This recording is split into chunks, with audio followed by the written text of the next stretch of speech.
Assalamualaikum warahmatullahi wabarakatuh. Saya Ilham Bayung Barat. Hari ini saya akan menjelaskan sedikit tentang permasalahan pelaksanaan tiang pancang. Dalam pelaksanaan pemancangan dapat terjadi beberapa permasalahan yang dapat dikategorikan menjadi dua masalah, yaitu adalah masalah teknis dan masalah non-teknis.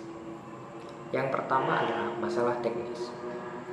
Masalah teknis merupakan masalah pada proses pemasangan tiang pancang, mulai dari resiko kerusakan sampai pecahnya kepala tiang ketika proses pemancangan dilakukan. Sedangkan masalah non-teknis adalah sebuah masalah yang terjadi akibat pengaruh pelaksanaan dari pemancangan dan bukan dari pengerjaan pemancangan yang sedang berjalan.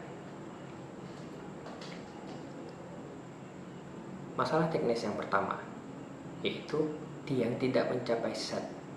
Seperti pada gambar, tiang pancang tersebut telah dipancang, akan tetapi tidak mencapai tanah keras. Salah satu penyebabnya adalah terjadi kesalahan dalam perhitungan kedalaman tanah keras, yang menyebabkan tiang yang telah terpancang tidak mencapai tanah keras. Masalah teknis selanjutnya adalah kepala tiang pecah. Terdapat beberapa kemungkinan penyebab kepala tiang pecah, yaitu yang pertama adalah energi pemancangan yang melebihi kemampuan tiang pancang, yaitu energi yang sangat besar, sehingga menyebabkan tegangan yang tinggi pada bagian kepala tiang yang mengakibatkan kepala tiang tersebut pecah. Jika hal ini yang terjadi, maka tambahkan bantalan untuk mengurangi energi pemancangan yang diterima kepala tiang. Yang kedua adalah tumbukan palu yang tidak sentris terhadap sumbu tiang pancang. Jika hal ini yang terjadi, perbaiki kinerja pemancangan dengan cara memperhatikan tumbukan palu sesentris mungkin dengan sumbu tiang pancang. Yang ketiga adalah mutu tiang pancang yang kurang baik. Jika hal ini yang terjadi, maka kita harus memperbaiki mutu tiang pancang dengan cara menggunakan tiang pancang lain dari supplier yang lebih bagus. Selanjutnya adalah sambungan yang tidak sempurna. Pada proses pemancangan, biasanya dilakukan penyambungan terhadap tiang pancang yang kedalamannya membutuhkan lebih dari satu tiang. Pertama, kontraktor atau pabrik pembuat tiang harus menyerahkan sistem sambungan tiang untuk disetujui engineer sebelum dilakukan pemasangan di lapangan. Yang kedua adalah detail dari sambungan tersebut harus terdiri dari sistem sambungan yang akan dipakai, detail pengelasan dan mutu dari bahan pengelasan, prosedur pengelasan, dan kualifikasi tukang las. Apabila dalam proses pengelasan sambungan tersebut tidak sesuai dengan detail prosedur, maka dapat terjadi patahan pada sambungan untuk pemancangan selanjutnya. Selanjutnya adalah posisi tiang yang menyimpang. Dalam proses pemancangan tiang pancang, toleransi posisi titik pancang yang bergeser pada umumnya ditetapkan sebesar 75 mm atau 3 inci. Apabila terjadi pergeseran lebih dari nilai tersebut, maka harus dilakukan analisa ulang untuk perubahan daya dukung atau perubahan pile cap yang diperlukan. Dalam hal ini, beberapa konsultan memberikan toleransi sebesar 150 mm atau 6 inci. Tetapi untuk tiang yang berukuran besar, tergantung dari kondisi tanah dan juga kesulitan pekerjaan pemancangannya.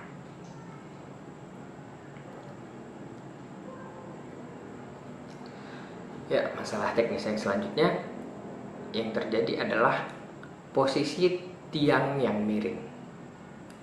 Jika tiang mulai tertanam dengan kondisi miring pada proses pemancangannya, kondisi tanah juga mempengaruhi tegak lurusnya pondasi tersebut.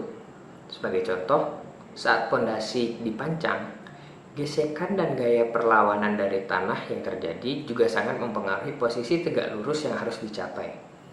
Dalam hal ini, toleransi kemiringan vertikal yang umum diberikan adalah 2% untuk pemancangan di tanah berpasir dan lempung lunak.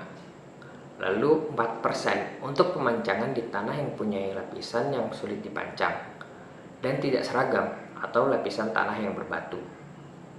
Dan 2% untuk pemancangan di konstruksi pantai atau laut yang lebih dari 50% panjang tiangnya berada di permukaan tanah. Dengan demikian, para operator mesin pancang diharapkan terus mengontrol dan memperbaiki posisi tiang pancang tersebut dan memperbaiki posisi tiang pancang tersebut untuk kembali ke posisi tegak lurus. Selain itu, kondisi peralatan mesin pancang pun juga harus mempengaruhi hasil pemancangan. Karena jika mesin yang digunakan sudah tidak layak pakai, maka sangat susah untuk menentukan posisi tegak lurus tiang pancang tersebut.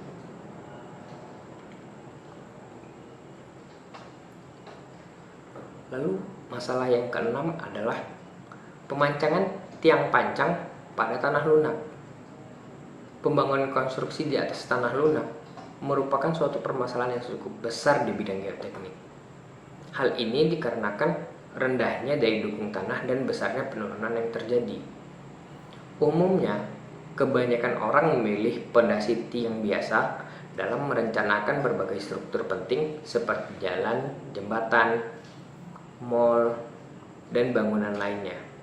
Apabila lapisan tanah keras atau lapisan tanah yang mampu mendukung beban tersebut jauh dari permukaan tanah, maka penggunaan pondasi tiang biasa akan memerlukan biaya yang sangat besar.